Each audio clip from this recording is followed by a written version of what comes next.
Abakristo ku Kereziya St. bali ku ddembe ekyanja Mugombole Nakawa bakedde ku kigala ne bagana okwetaba mu mmisa ekidde kubadde kukwata ebipande n'okwekalakaasa nga bemulugunya ku nzituka nyembi ey'Ekereziya gye bagamba nti egendeddwamu okubayisaamu amaaso.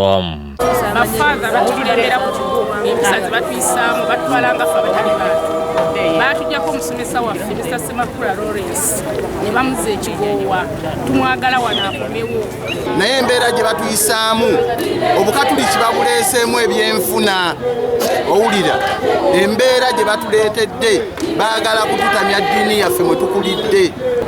Tusaba Ssaabasumba waffe abiyingiremu. Obeera tebakkiriza muddiina kuggulawo ne batandika okukola ebinyimba ezitendeza omutonzi wa bweru.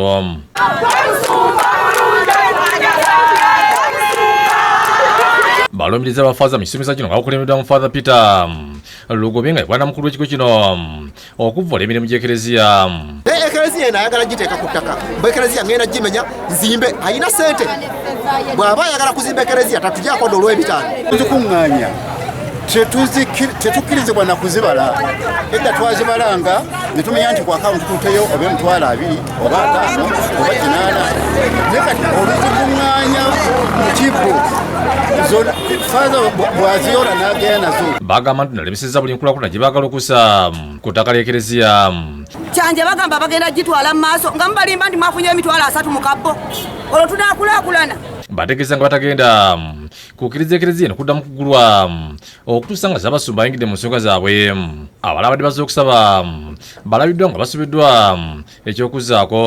Awakedde n'osanga embeera eri bwetyo sabupaalishi nakyo si kirungi n'engolekana y'Ekereziya Katulika bulijjo nga bw'ebeera tusabeddewo tugende mu maaso ne abamu basazeewo okufukamira ku lubalaza olw'Ekereziya.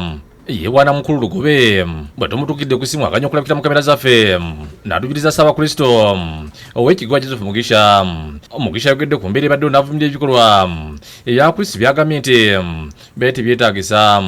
Kati Father Parish Priest alina obuyinza kukyusa kati kubasomesa kubanga ne bafather babakyusa. So in the Catholic Church tukimanyi nti nga bwe kyandibadde there is nobody indispensable. Alabu ne ku ssente zisolozebwa mu bisomesa byonna omukakana kumya Abakristo ti ssente zaabwe weziri.